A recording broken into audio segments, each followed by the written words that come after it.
جی بالکل، Peshawar high court کی جانب سے بڑا فیصلہ سامنے آیا ہے اور بڑے فیصلے کا حتمی جو حکم نامہ ہے وہ بھی سامنے آ چکا ہے۔ وزیر اعلیٰ خیبر پختونخوا علی امین گنڈاپور کو گرفتار نہ کرنے کے احکامات جاری کر دیے ہیں پشاور ہائی کورٹ نے گزشتہ سماعت کا تحریری حکم نامہ جاری کر دیا ہے، جس میں واضح کیا گیا ہے کہ علی امین گنڈاپور کو 5 اکتوبر تک کسی بھی مقدمے میں گرفتار نہ کیا جائے۔ حکم نامے میں یہ بھی واضح کیا گیا ہے کہ وزیر اعلیٰ کے خلاف وفاق اور پنجاب میں جتنے مقدمات درج ہیں ان کی تفصیل درخواست گزار کو فراہم کی جائے۔ اگر کسی مقدمے میں گرفتار کرنا ہو تو عدالت کو پہلے سے آگاہ کیا جائے۔ حکم نامے میں یہ بھی واضح کیا گیا ہے کہ وزیر اعلیٰ ایک صوبے کے چیف ایگزیکٹو ہیں اور عوام نے مینڈیٹ دیا ہے۔ یہ وزیر اعلیٰ کا بنیادی حق ہے کہ انہیں مقدمات سے آگاہ کیا جائے اور انہیں تفصیلات فراہم کی جائے۔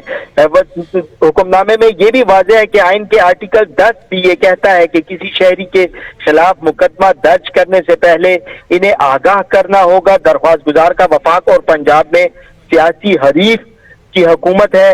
حکم نامے میں واضح ہے درخواست گزار ایک صوبے کا نمائندہ ہے اور مقدمات میں مفرور نہیں ہو سکتا۔